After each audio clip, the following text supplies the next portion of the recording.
అందరికీ నమస్కారం. ఎట్టకేలకు గ్రామ పంచాయతీల్లో ప్రత్యేక పాలనకు ప్రభుత్వం తన అభిప్రాయాన్ని వ్యక్తం చేసింది. ఏప్రిల్ 4తో ముగిసేటువంటి గ్రామ పంచాయతీల సర్పంచులు పాలకవర్గాల పదవీ కాలానికి అనంతరం ఎన్నికలు నిర్వహించమని, అలాగే ప్రత్యేక అధికారుల పాలన కొనసాగిస్తామని అనేక రకాలుగా వారి విధానాన్ని సమర్థించుకుంటూ పవన్ కళ్యాణ్ గారు పంచాయతీరాజ్ శాఖ మంత్రి చేసినటువంటి ప్రసంగం ద్వారా ఈ యొక్క నిర్ణయం మనకు స్పష్టమవుతాం. అయితే ఇక్కడ ఈ కూటమి ప్రభుత్వంలో పంచాయతీరాజ్ శాఖ మంత్రిగా పవన్ కళ్యాణ్ గారు ఒక ప్రత్యేకమైన రాజ్యాంగ పద్ధతుల్ని అవలంబిస్తారనుకున్నటువంటి నమ్మకం ఈ యొక్క చంద్రబాబుతో కలిసిన తర్వాత వమ్మైపోయిందని చెప్పడంలో ఎలాంటి సందేహం లేదు. పవన్ కళ్యాణ్ గారు తన స్వతహా ఉన్నటువంటి వాస్తవమైనటువంటి పరిస్థితులకు వ్యతిరేకంగా ఈ నిర్ణయంలో ఉన్నారు. చంద్రబాబు గారి చెప్పిన విధానానికి ఊకొట్టారు తప్ప ఇది నిజమైనటువంటి పవన్ కళ్యాణ్ గారి మానసిక ఆలోచనకు సంబంధించిన అంశం కాదని మా అందరి అభిప్రాయం. సరే, ఏది ఏమైనా కూటమి అదేదో అంటారే దాన్ని పాటించమని ఆయనే చెప్తూ 15 ఏళ్ళు ఉండాలని కోరుకుంటున్నటువంటి పవన్ కళ్యాణ్ గారు తప్పనిసరిగా చంద్రబాబు గారి కౌగిల్లో ముడిపడిపోయారని చెప్పడానికి ఈ యొక్క పంచాయతీ ఎన్నికలు వాయిదా వేయడాన్ని మనందరం చెప్పవచ్చు. అయితే ఈ పంచాయతీ ఎన్నికలు 3 నెలలకు జరుపుతారా, 6 నెలలకు జరుపుతారా, సంవత్సరానికి జరుపుతారా అనేది రేపు పవన్ కళ్యాణ్ గారి చేతిలో కూడా ఏం లేదు.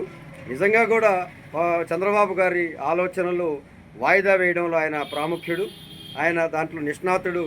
ఎన్నికలు ఆయన హయాంలో ఎప్పుడూ సకాలంలో నిర్వహించని పరిస్థితులు ఉన్నాయి. అయితే 2018లో ఇలాంటి నిర్ణయమే తీసుకుని వాళ్ళు పదవులు పోగొట్టుకున్నటువంటి చంద్రబాబు నాయుడు గారు మరలా అదే విధానాన్ని కొనసాగిస్తూ అదే పద్ధతిని రేపు ఫలితాలు పొందే విధంగా కూడా పరిస్థితులు నేడు ఉన్నాయి. ఎందుకంటే ఇప్పుడు పంచాయతీ సర్పంచుల్ని బయటికి వెళ్ళమంటున్నారు ఏప్రిల్ 2 నుంచి.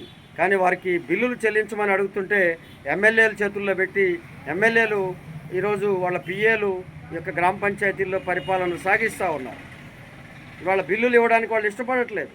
కార్యదర్శులు సర్పంచుల్ని ప్రోత్సహించారు ఖర్చు పెట్టండి అని. ఈ జనవరి నెలలో కూడా ఇప్పుడు కూడా శానిటేషన్ ఖర్చు పెట్టిస్తూ ఉన్నారు. ఆ కార్యదర్శులు సర్పంచులు మోసం చేస్తూ ఉన్నారు. అటువంటి కార్యదర్శులకి ఈరోజు పవన్ కళ్యాణ్ గారు పంచాయతీ అభివృద్ధి అధికారులని పేరు ఇచ్చాడు.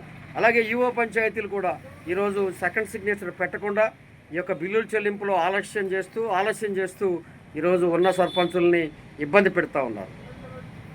గుర్తించండి, ఈ కూటమి ప్రభుత్వాన్ని గతంలో ఎన్నికల సమయంలో ఇదే సర్పంచులు ప్రోత్సహించారు. జగన్కి అనుకూలమైన సర్పంచులు కూడా ఈ యొక్క కూటమి విజయానికి సహకరించింది మర్చిపోయి ఈరోజు వ్యవహరిస్తున్న ఎమ్మెల్యేలు ఈ తీరు చూస్తూ ఉంటే మళ్ళీ మీరు రేపు జరగబోయే ఎన్నికల్లో మీరు కూడా ఇప్పుడు జగన్ ప్రభుత్వంలో పనిచేసిన ఎమ్మెల్యేలు ఇళ్ళకాడ జనం కోసం టెంట్లలో ఎదురు చూస్తూ ఉన్నారు. ఎవరైనా వస్తే మాట్లాడుకుందాం, ఏదైనా ఉంటే కాలక్షేపం చేద్దామని. అది కూడా మళ్ళీ మీకు అదే గతి పట్టకుండా ఈరోజు ఇప్పటికైనా కూడా ఎమ్మెల్యేలు వాళ్ళ పిఏలు ప్రభావంతో గ్రామాల్లో ఆపుతున్నటువంటి బిల్లుల్ని మీరు సక్రమంగా చెల్లించండి, చేసిన పనులకు చెల్లించండి. అక్రమంగా మిమ్మల్ని అడగట్లేదు. కాబట్టి దీన్ని దృష్టిలో పెట్టుకొని మీరు నిజంగా కూడా మీరు వ్యవహరించకపోతే ఈరోజు జగన్ తాలూకు ఎమ్మెల్యేలు ఎలా అయితే ఖాళీగా కూర్చున్నారో ఇళ్ళ దగ్గర, వచ్చే 2029లో మీరు మళ్ళీ కూర్చోవాల్సి వస్తుందని చెప్పి నేను తెలియజేసుకుంటా ఉన్నాను.